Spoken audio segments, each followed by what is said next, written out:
brief from the reviser.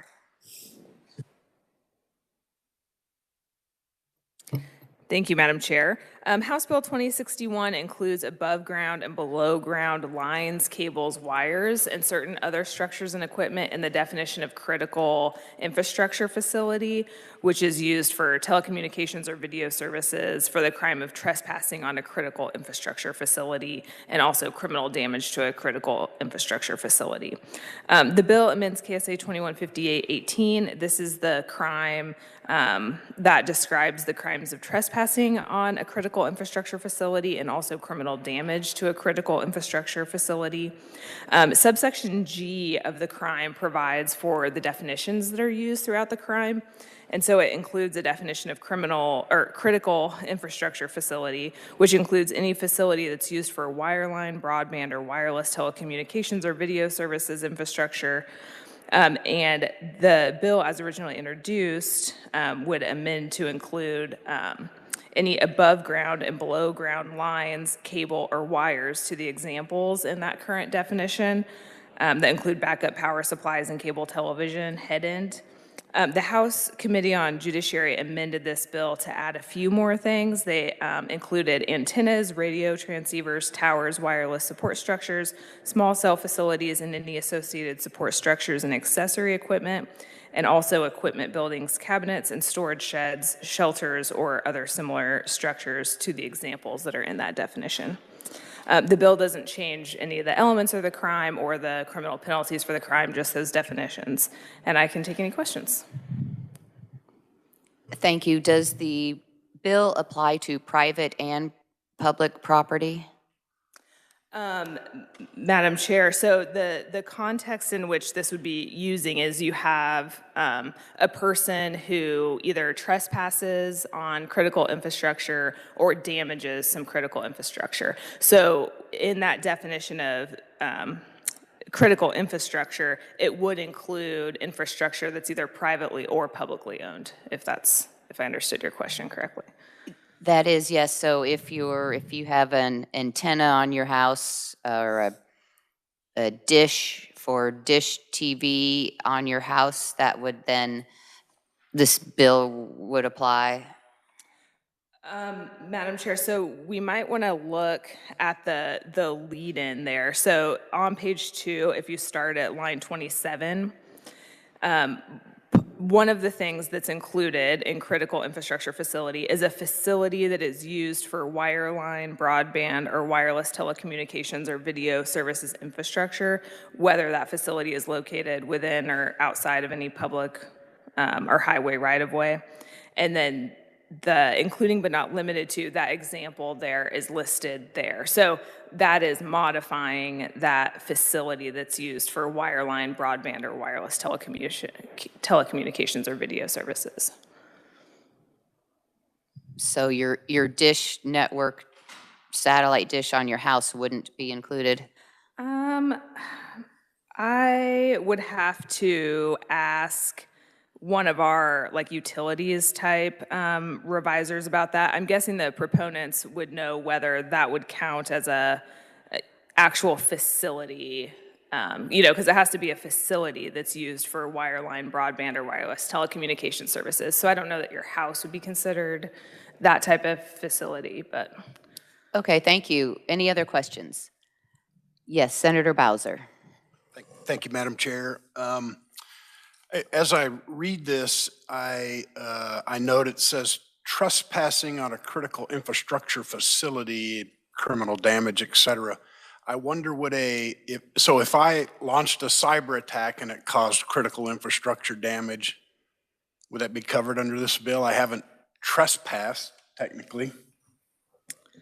Madam Chair, Representative Bowser, so if you look at, let's look at the elements of the crime to see whether that would meet that. So if you look on page 1, starting at line 11, trespassing on one of those facilities is without consent, knowingly entering or remaining in one of those facilities. So I don't think that a cyber attack would qualify there. And then the criminal damage crime starts at line 31, which is knowingly damaging, destroying, or tampering with critical infrastructure facility. So perhaps tampering with, although it's not, physically tampering with that. So I'm not sure if a cyber attack would really meet the definition of this crime. Could meet other crimes, but maybe not this one. Maybe to be determined, though. So thanks for the question. Yes, Senator Shane. Thank you, Madam Chair.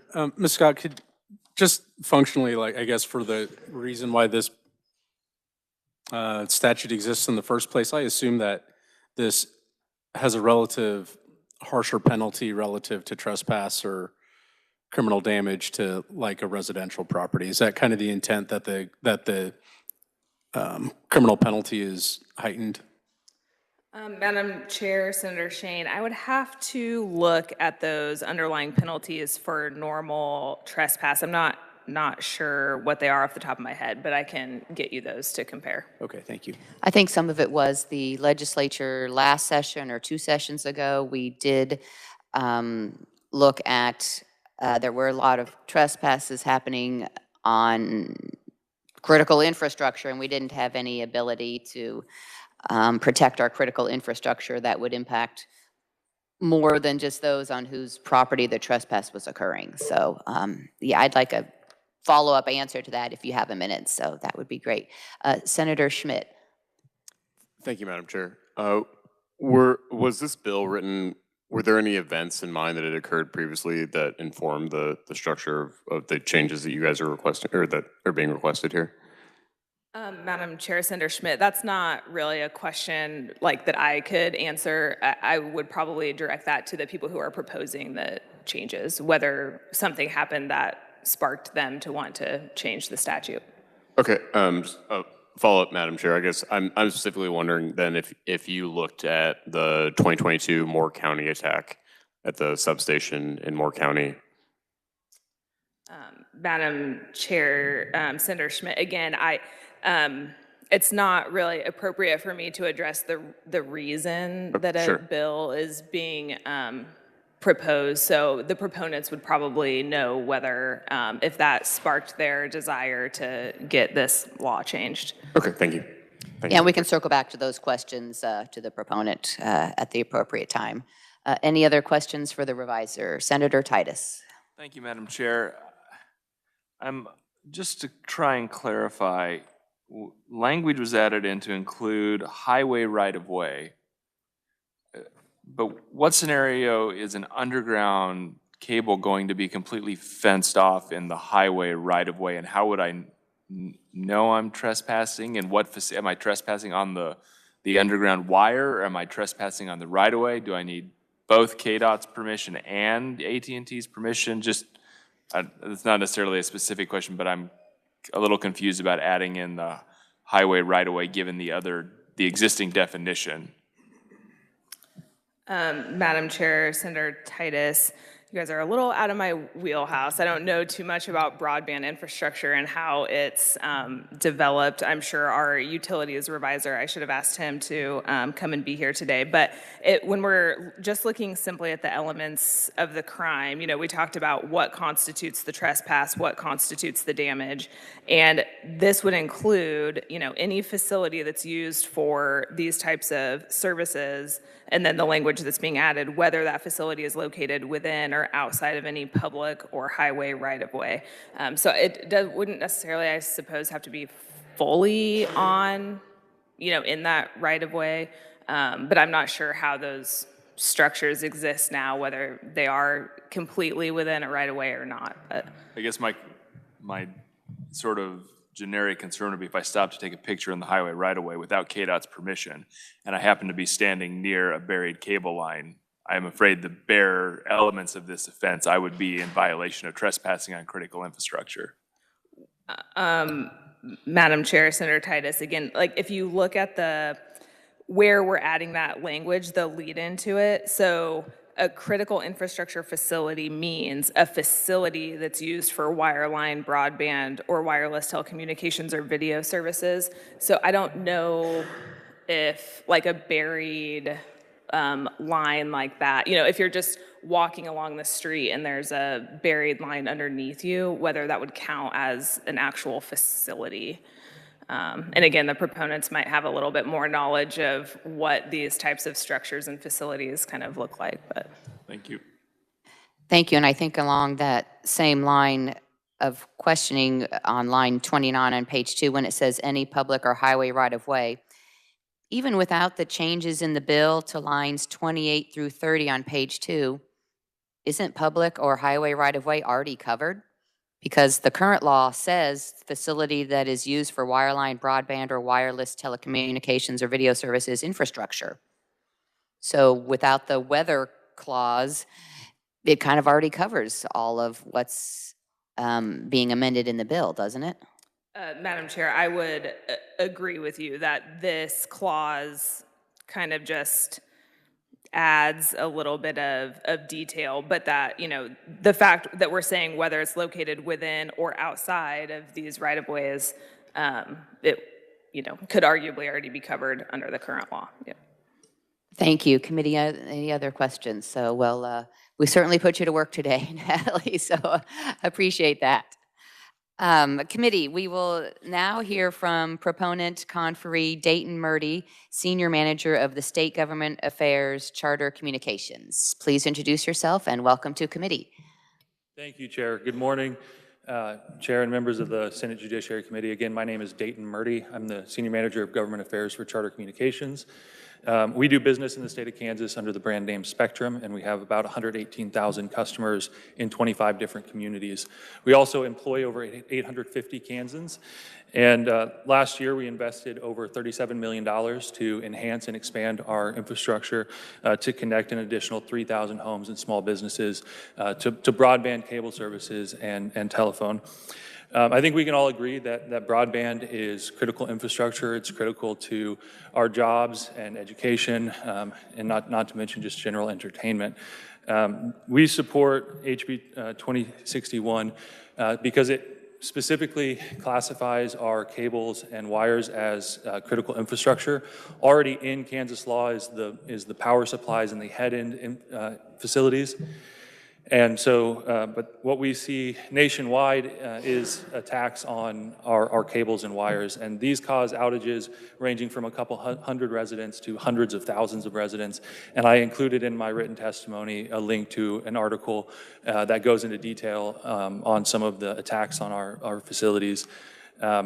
What we're really seeing is intentional and malicious damage. Oftentimes people are looking for copper, but when they cut our main trunk lines, they realize it's fiber. So they cut it, then they leave it there for us to come back and individually splice all the fibers. This has happened in the state of Kansas to us and others, and has truly impacted quite a few Kansas customers. This bill, we think, is a small change that will help defend our critical infrastructure, and by helping classify those cables and wires as that critical infrastructure and protecting us from that critical damage. Thank you for your time, and I'd be happy to answer any questions. Thank you. Committee, questions? Senator Schmidt. Thank you, Madam Chair. And understanding maybe that the primary concern sounds like is copper and theft of the property, but just wondering if the thought behind this bill was informed by the attack in Moore County or the 2013 attack on California Gas and Electric, I think. The main purpose of this bill, the reason we brought this bill to be introduced is because we've had several attacks in Kansas on our critical infrastructure that's broadband, affecting as many as 10,000 customers for a single customer. Excuse me, theft of materials, not people shooting at your infrastructure.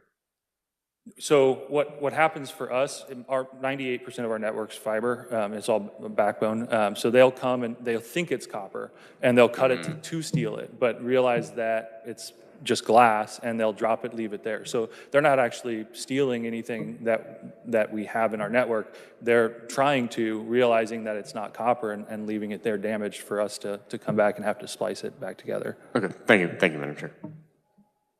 Thank you. Senator Titus. Thank you, Madam Chair. How many instances of the vandalism you cite on your system were you unable to prosecute because it wasn't listed as critical infrastructure?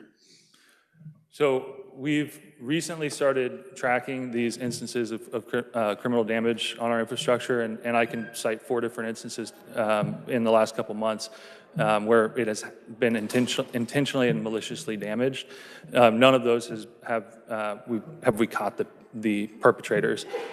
So my question then would be, changing this as critical infrastructure, how does that change your ability to prosecute for it? Because there are obviously a number of criminal violations that are occurring with malicious intent. So I'm not sure what this bill actually adds for you. So we've seen instances like that in other states, and that's one of the reasons why we're pushing this bill. So like Jackson County, Missouri, we had an instance, and I'd be happy to share more information for you about specific instances across the country that we've had prosecutors decide not to prosecute because it's not criminal damage of critical infrastructure.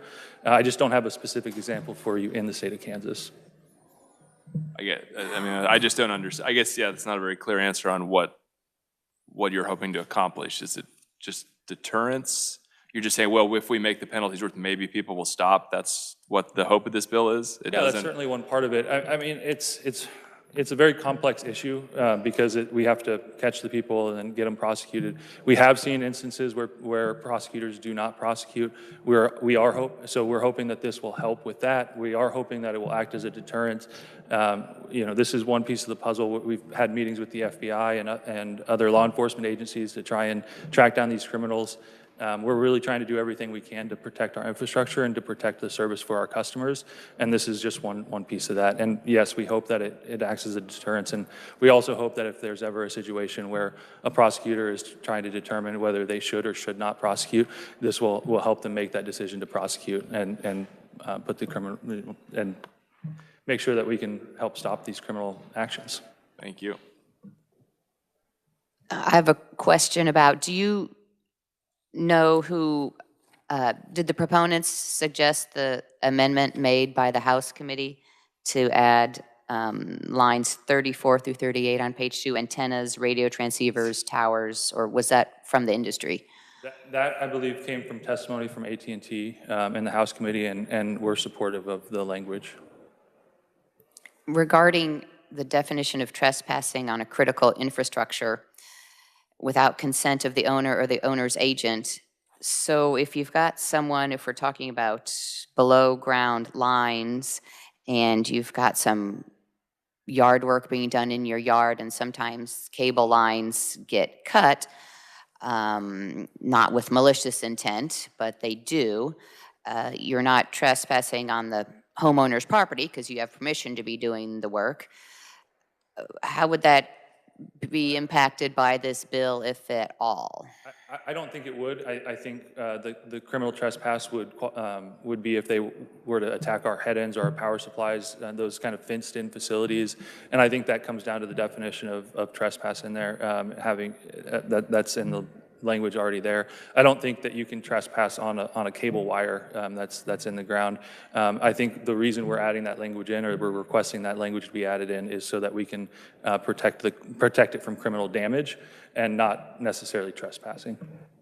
Sure, and I get the intent of the bill because, it's important to keep access to broadband available. People rely on it when they work from home remotely, and if that were to be impacted, that would cause kind of a domino cascading effect in a lot of areas for Kansans. I just have one final question. We're talking about at the section 1 of the bill, and we're talking about trespassing on a critical infrastructure facility is without consent of the owner or the owner's agent.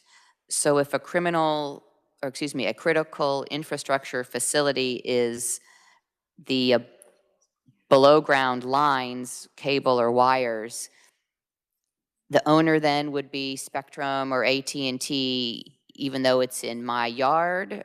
Am I the owner's agent when it's in my yard, or how's that defined? And maybe that's a revisor question. Yeah, it's my understanding that the trespassing, in order to trespass, you have to go up to a facility that's signed off or fenced off, and that would be our power supplies and our head ends and those types of equipment that are also included in the definition of critical infrastructure already in the law. It's not our intent to add cables and wires for the purpose of saying you're going to walk on in somebody's yard where there's right of way and over top of a cable, and therefore you're trespassing.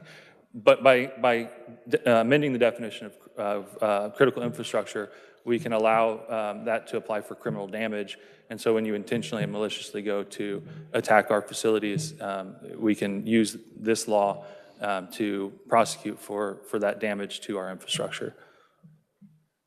Is it critical to the intent of the bill to keep in on line 29, page 2, located within or outside of any public or highway right-of-way? I think I would need to talk to some of our attorneys. So we don't just have our infrastructure in the right-of-way. There's also private easements. So I'd have to talk to our attorneys and get back to you. And the bill as written then would apply to private easements too, is that correct?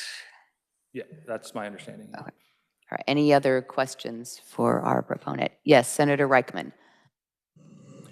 Thank you very much, Madam Chair. Thank you for your testimony. You might, excuse me, you might have mentioned it, but I forgot if you did. How many times is this occurring in our state? This brings this to attention and to bring this bill forward. Thank you. Yeah, so I only know for our company, and we have a fairly small geographic footprint in the state of Kansas. We're only in 25 communities. In the last couple months, we've had 4 instances that has had impacts ranging from a couple hundred customers to over 10,000. I can tell you that in other communities across the country, we've had attacks that have impacted over 100,000 customers. And so if you want a comprehensive look at the impact to Kansans, we'd have to talk to other companies that also are providing service in the state. But for us, it's been 4 instances in the last couple months. Thank you, Senator Shane. Thank you, Madam Chair. One question. When is this damage typically occurring? Is this happening with the installation of a new line where people can visibly see the new line going in? And I'll speak to some of my experience where in my community, we had various projects that were happening, and of course everybody was accidentally cutting each other's lines as they were trying to place in new lines, which that's a different case. But once lines are buried, are people actually like actively going and trying to dig up buried broadband lines? Sometimes. More often than not, it's aerial lines, and more often than not, it's when they see equipment that is in a construction area where they will see it on the side of the road. But what we see a lot is aerial equipment that's on poles that sees those attacks. Okay. And Madam Chair, I do think it would be beneficial maybe if the research team and or the revisers team could clarify for us if there's an easement on a private property or if there's a road frontage easement, if that would be considered consent by the owner of the utility or the critical infrastructure, just the mere existence of the easement and acknowledgement that other people also have right of access to that property. So that might be a good point of clarification. And I guess I would also note that maybe one concern that the current statute has a definition of trespassing and aggravated trespassing, and the trespassing does carry a Class A non-person misdemeanor criminal penalty, and I do think maybe that's something that the committee should carefully consider the potential practical ramifications if that were enforced, especially when reading this law. Obviously, this would add above and below ground lines, cables, and wires relative to this particular industry, but it does include water lines and some other various pieces of infrastructure that are buried underground. And so it just might be a point of conversation worth visiting. Thank you. Senator Titus. Thank you, Madam Chair. This is probably something you will want to take back to your folks and provide us an answer, but I guess after listening to everybody, what I don't really see is the direct benefit other than you want a higher criminal penalty and you want it to be more expansive when it applies. But what I don't really see is the justification for how this helps you prosecute this sort of damage, which is already, trespass is already illegal, damage to property is already illegal. what I need to really see to be comfortable with this is show me how this actually helps protect our infrastructure, other than just saying we'd like to have a higher penalty for attacking more things. And you can try and answer that now, but if you want to get something back to the committee, I would appreciate it, just to justify that. I'm happy to provide additional information once I get some collected for you. Thank you. Committee, other questions? Not seeing any, then thank you very much for your testimony and for being here. We appreciate hearing from you. Thank you. Committee, you'll also see you have at your desk proponent written-only testimony from Darren Miller, Vice President, State Director, AT&T Kansas, as well as Patrick Fuchik, Director of Government Affairs, T-Mobile. Is there anyone else wishing to testify as proponent, neutral, or opponent conferee today? Not seeing any, then thank you, and we will close the hearing on House Bill 2061. And committee, you have at your desk meeting minutes from February 3rd, 4th, 5th, and 6th. If you'll take a minute to review those, and I would entertain any discussion or a motion about those.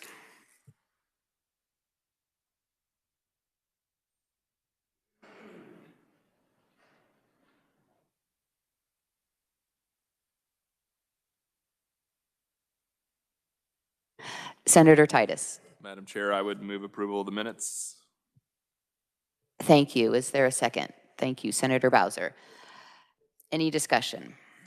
Would you like to close on your motion? I close. Thank you. You all have heard the motion. All those in favor signify by saying aye. Aye. Those opposed, no. The motion carries.